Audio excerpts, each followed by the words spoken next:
everybody, what is going on? Today is Kibishimaki here. Welcome to the Epilogue. It is time for me to be on my way, my friends. As a princess of Ralston, I still have many duties to perform. Oh, Princess Eirika, if it please you, I would be ever so delighted if you joined my tea club. I insist that you come. Oh, say you will, won't you? We get little farewells from all the characters. We're looking at this from Eirika's perspective, and then we'll check out Eirika. But much to do here in Jahana. Let's start with what can be done and keep going on from there. But first, let's talk to Mother. She should know that we've won, so that she can rest.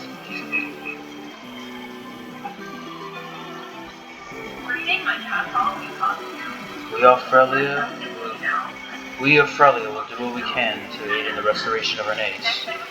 If you have need of our assistance, you have but to ask.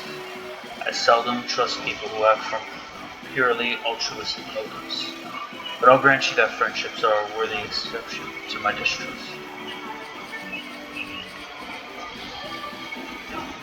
Return home. We finally made it home, haven't we?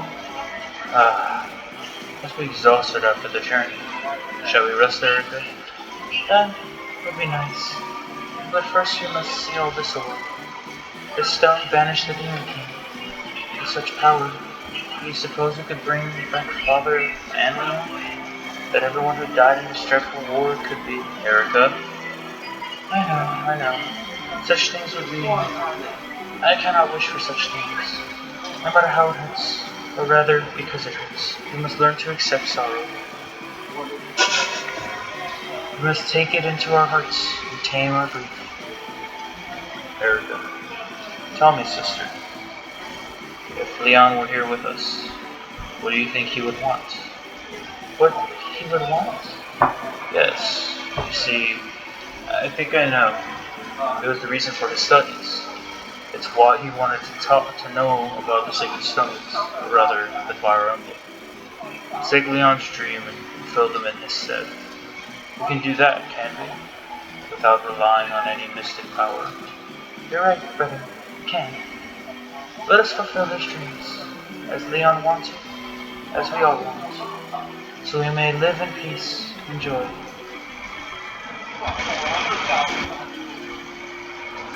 There we go. Oh wow, that was it. I was expecting more. Oh well. I was genuinely expecting like more of like a cutscene thing to see like what happened with everybody. Oh, there we go. We get little images of everyone. We get to say our farewells. But oh boy! I honestly thought that there was gonna be more like how it did in Blazing Blade. Oh, that's cool. Larko, Renak, and Dosla.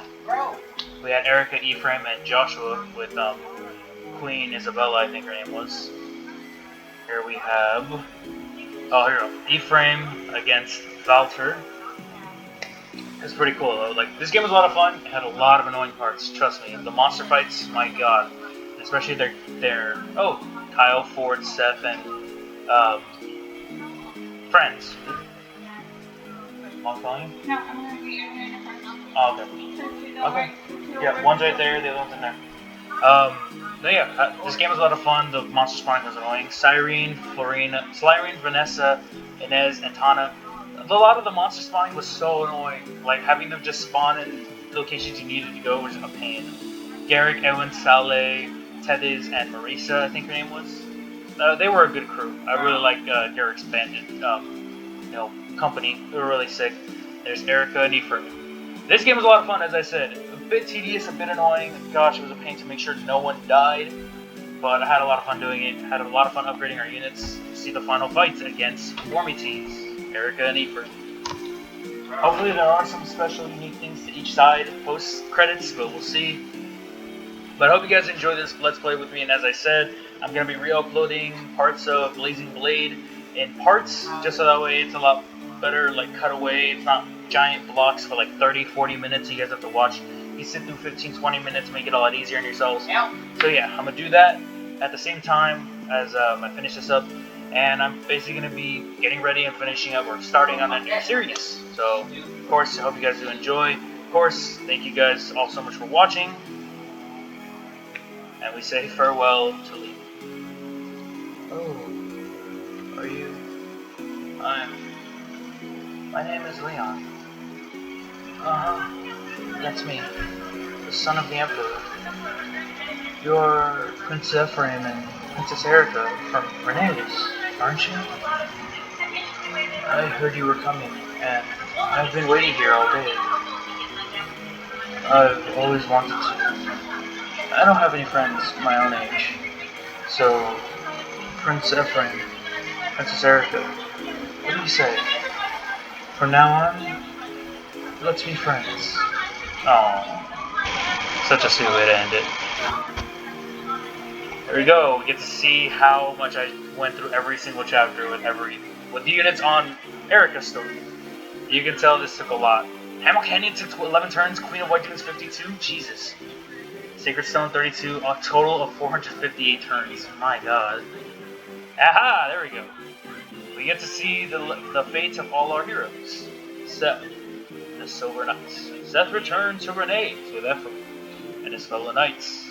His dedicated service made him the most trusted of the new king and queen's guardsmen, as well as the most famous of knights in all of Renee's. Franz the Faithful. Yes, my boy Franz! He continued to serve Renee's with the same devotion that he had during the War of the Stones. His generous nature and easy smile made him a favorite among the people. Yes! Happy. Silent Gilliam. Gilliam returned to his home of Frelia, where he continued to serve the crown as a faithful knight. His imposing countenance was said to strike fear in the hearts of even the most arrogant and rash of Frelia's new recruits. That's Gilliam for you. Moldor, the wise counselor. After the War of the Stones, Moldor continued to serve the royal family of Frelia. His wisdom served to guide King Inez as it had served King Hayden before him. Vanessa, the dutiful rider. 108 battles. Wow. She remained on active duty as an airborne knight in Frelia's army.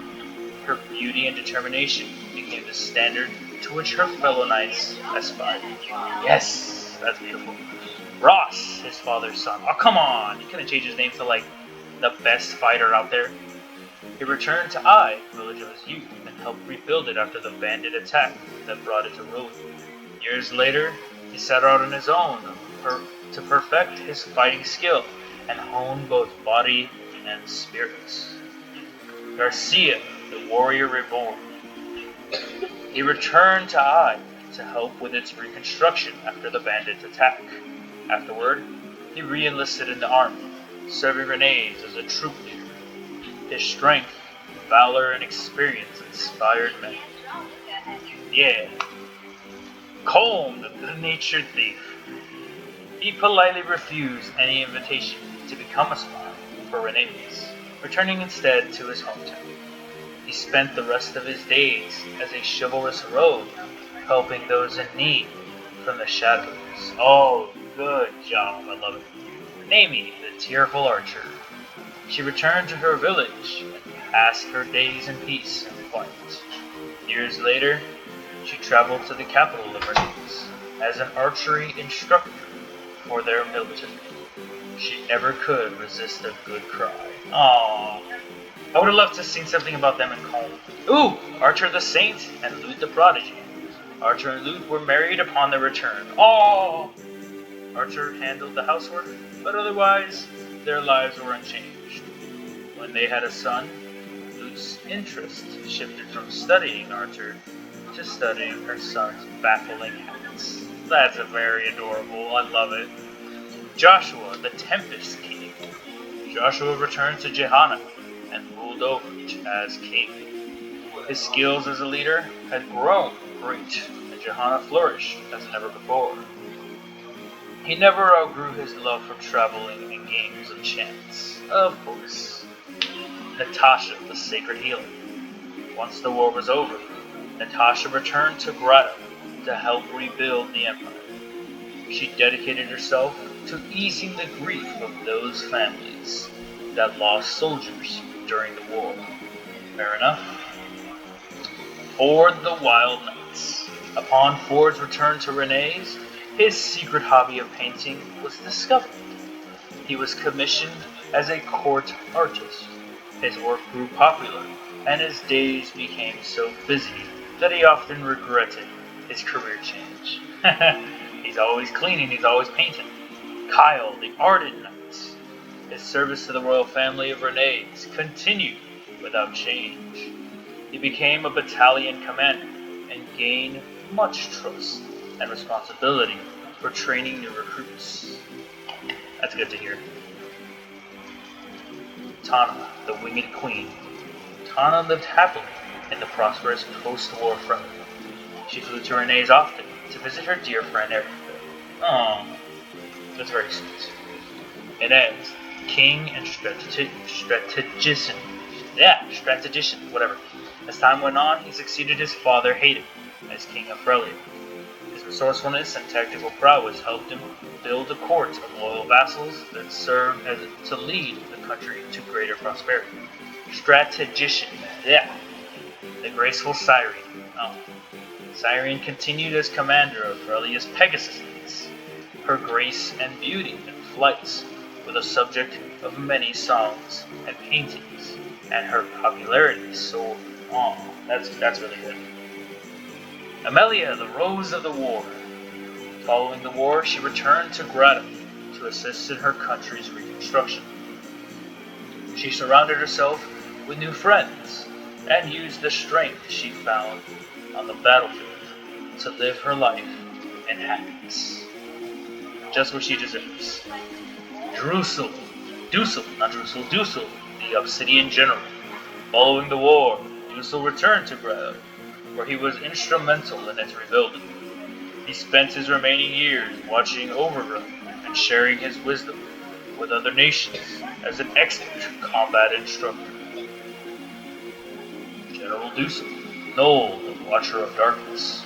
Noel returned to Grado, where he dedicated himself to rebuilding it and fulfilling Leon's vision. When the country was restored to its former glory, he disappeared without a trace, never to be seen again. But of course, nothing expected less from our shamans. Cormac, the Aloof Lancer. Cormac returned to Grado to assist in the reconstruction of his country. Shortly after, he left to wander on his own. When he reappeared, he rejoined the army, not as a knight, but as a common soldier. Larko, the Queen of Lights. She succeeded her uncle as ruler of the Ralston theocracy several years after the war ended. She never lost her unique perspective on life. She spent much of her rule visiting the neighboring countries, but of course, it's Larko. Dozla, the Steady Axe. As Larko rose to become queen, he remained by her side. Watching Larko grow to become queen she was destined to be was Dozla's greatest joy in life. Dozla's like the old grandpa, Renak, the rich merchant. Larko summoned Renak back to Ralston, and he was forced to return. He was never able to escape his service to the self-centered princess, who became queen. Admittedly, he didn't try very hard. Garrick, the Desert Tiger. Garrick continued as a mercenary. Over the years, his reputation grew so great that he had more job offers than he could handle. One day, without warning, he left, never to return. Since Garrick got tired, Tethys, the beloved dancer. She danced from city to city, and the entire continent became her stage. Her fame grew and grew, and large crowds gathered wherever she performed. Tethys, nice. Elwyn, the enthusiastic student. Elwyn continued his studies, modeling his life after the teachings of Saleh. Eventually, his education branched off into different paths. His insatiable curiosity led him on a trip to explore the world. So outside of Baghdad, Marisa, the Crimson Flash. Marisa became the battalion leader for an elite mercenary force. Many men sought to challenge her to a duel, and none of them stood up to her glory. But of course, Saleh, the Well of Wisdom. Saleh returned to Cair Pelin, where he remained a faithful servant of the Maniket. His days were not spent in isolation.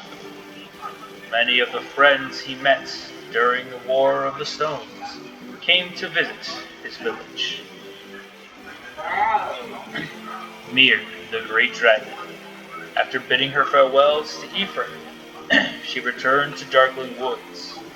She lived a long, full life, served by the people of Cair Pelin, and comforted by the memories of her dear friends. Ephraim, the Restoration King. Busy days awaited upon his return to Renee's. He oversaw the rebuilding, not only of his own country, but also of the entire continent of Magna. His work was difficult, but his success made him a legend. Eirika, the Restoration Queen. Eirika returned to Renee's and began the reconstruction effort with her brother, Ephraim. Seeing peace return to the lives of her people filled her with happiness. Her smile became a symbol of her people's joy. Whew! Finn, that's it. No cutscene, no. Alright. There we go. That marks the end, I guess, of Fire Emblem, the Sacred Stones. Oh boy! Alright, cool. Well, that was a lot of fun. There's not much else to do except to check out some, of course, post-game stuff, things like that. But of course, we'll continue on from here right after. Hope you guys did enjoy. Hope you guys continue to enjoy. And I'll, of course, be seeing you all next time. Peace out, everybody.